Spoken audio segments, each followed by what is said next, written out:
The Wuhan Institute of Virology undertook coronavirus experiments on mammals captured more than 1,000 miles away in Yunnan, which were funded by a $3.7 million grant from the US government. Sequencing of the COVID-19 genome has traced it back to bats found in Yunnan caves, but it was first thought to have transferred to humans at an animal market in Wuhan. We also now know that NIAID, the department associated with the National Institutes of Health, of which Dr. Anthony Fauci is in control, had already been conducting experiments with the Wuhan lab in the past. Now, in this case, I explained that NIH and NIAID, under the lead of Dr. Anthony Fauci, who is the head of the coronavirus response for the United States, essentially has sent $3.7 million to the Wuhan Virology Lab to study coronavirus in bats. That is an absolute fact. In fact, recently I posted these pictures on my Facebook and Instagram to further back up that claim. It shows that the NIH did grant to Echo Health Alliance $3.4 million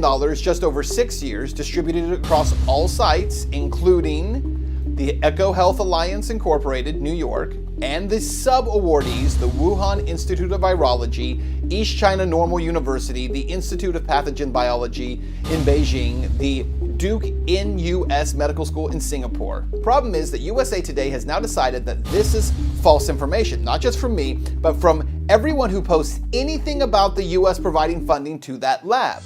In fact, the entire pharmaceutical and vaccine industry is based on a 240-year-old germ theory. Have you ever asked why it's still a theory and not proven after all of that time? Back to potassium. Potassium phosphate makes up the cells in Aries, the ram or Lamb of God, which is our body's cerebrum, the higher God-mind brain that gives directives to our motor cerebellum to make the body do what we desire it to do and to start the alchemical processes to heal toxicity in the rest of the body. It also makes up the electric spinal cord, sensory nerves, and even the cells in our face to lower jaw, which is one of the main toxic ejection centers of the body, through nasal cavities and the mouth for lung phlegm ejection. If you've ever been down with the flu or a bad cold, you know very well how much activity is going on in this region to eject toxins, stuffy or runny nose, cough, fever, headache, etc. But if you look, there's been very little damage done to people that are healthy and young and, frankly, medium-aged people. To the president's credit, he did say that for the majority, young, healthy people don't really need to take the vaccine. But before we start celebrating, I would like to see that in writing, okay? I would not put it past the powers that be who are pulling the strings on this so-called global health emergency to attempt to mandate a vaccine. Or another possible, maybe even more likely scenario would be that they would require incentives for you to get the shot. For example, that you may not be able to return back to work or participate in society unless you have received the vaccine, and then probably get that digital vaccine certificate that Bill Gates was referencing not too long ago. But the fact is, the US did provide funding to that lab. But here's what USA Today did. They used this quote-unquote fact check to phrase it this way. The Obama administration did not send $3.7 million to Wuhan lab. The report then goes on to explain that based on a Facebook post by some obscure person who specifically said the Obama administration did it, that this is not actually true. And in fact, has now rated every story that points out that the US sent funds to that virology lab as being false and misleading information, when in fact it's not. Now, we never said it was the Obama administration. We said it was the NIH under Obama and President Trump, under the direction of Anthony Fauci. If Dr. Anthony Fauci cannot be honest with the public about his work in the past associated with this lab, and if he has not been honest in the past about his connection to this lab, then Fauci has to go. How many presidents have you known personally? Essentially all of them to a different degree. I knew President George H.W. Bush very well.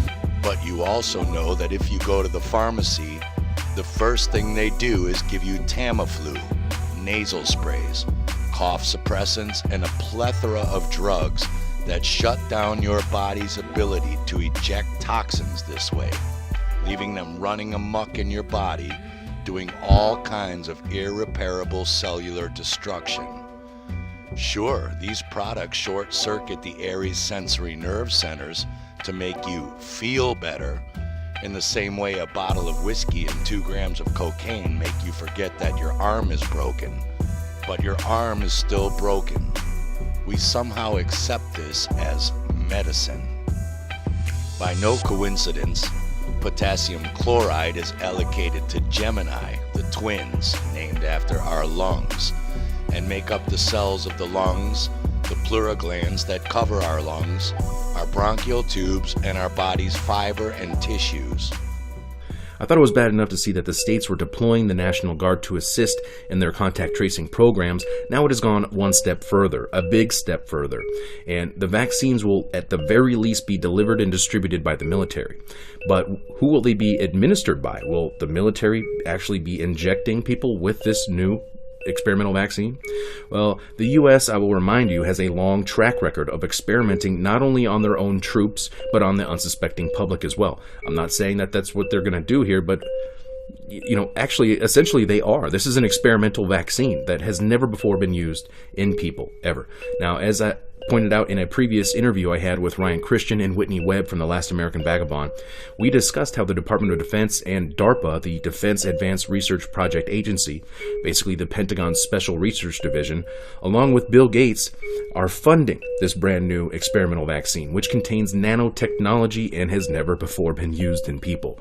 Now, this vaccine is being fast-tracked more than any other vaccine in history, with rolled-back regulations justified by this declared emergency. Then Fauci has to go.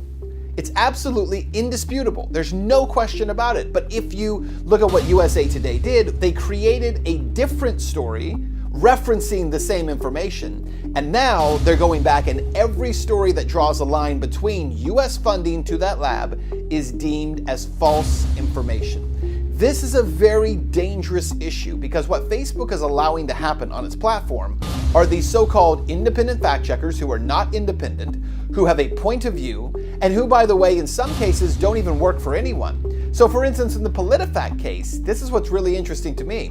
PolitiFact is the organization that did the fact check, but the reporter who reached out to me from PolitiFact doesn't actually work for PolitiFact. He's a freelance reporter. I actually looked him up, and he's a freelancer who's writing for them. And this is what is entirely wrong with this situation, is that you have Facebook using these so-called fact-checking organizations who are not fact-checking anything. In fact, it's not even in their purview to bother fact-checking. What they're actually doing is trying to control information and suppress information they don't like, and they're doing it under the guise of being the proper channel, the responsible journalist. But there's nothing responsible about what they're doing at all. Not only are the lungs where ferrum or iron in the red blood cells called hemoglobin carry oxygen to the rest of our body, but they are also another vital excretion point for toxic ejection through the mouth and nose. We'll get back to iron shortly.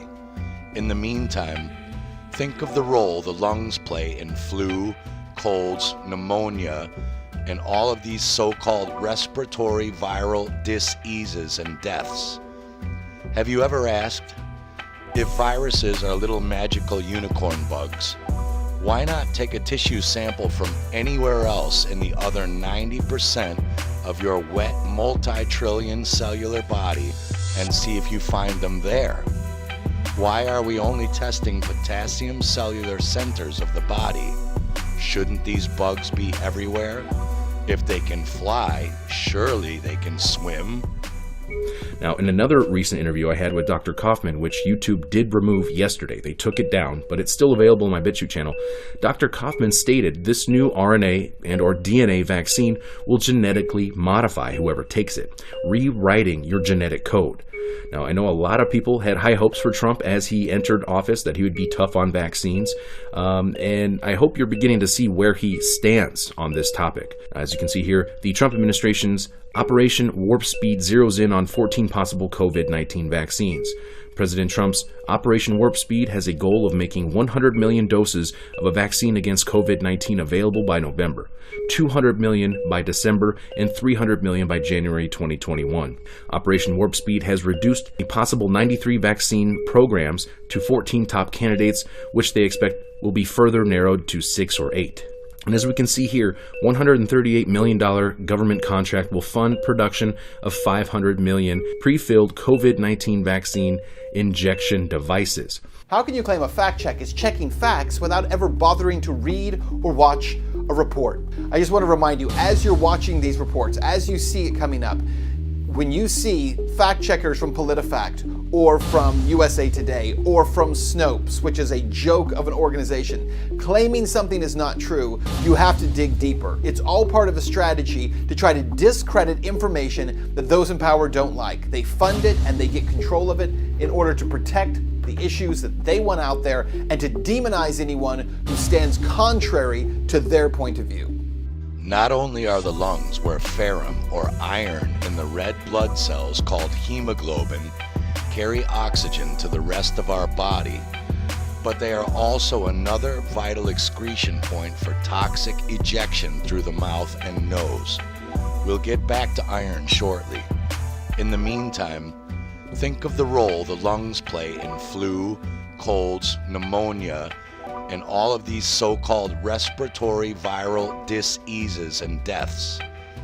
Have you ever asked, if viruses are little magical unicorn bugs, why not take a tissue sample from anywhere else in the other 90% of your wet multi-trillion cellular body and see if you find them there? Why are we only testing potassium cellular centers of the body? Shouldn't these bugs be everywhere? If they can fly, surely they can swim. Here's a statement from a press release dated May 12, 2020. Today, the Department of Defense and the U.S. Department of Health and Human Services announce a $138 million contract with Apiject Systems America for Project Jumpstart and Rapid USA, which together will dramatically expand U.S. production capabilities for domestically manufactured medical-grade injection devices starting by October 2020. Spearheaded by the DoD's Joint Acquisition Task Force in coordination with the HHS Office of Assistant Secretary for Preparedness and Response, the contract will support Jumpstart to create a U.S.-based high-speed supply chain for pre-filled syringes beginning later this year by using well-established blow-fill-seal aseptic plastics manufacturing technology suitable for combating COVID-19 when a safe and proven vaccine becomes available. As Michael Snyder points out, today there are about 328 million people living in the United States, but the press release states that the plan is to produce over 500 million pre-filled syringes. So that would be enough injection devices to vaccinate every man, woman, and child in the entire country at least 1.5 times. We've already been told there are many mutations of the virus, so does this mean there will be many different COVID-19 vaccines?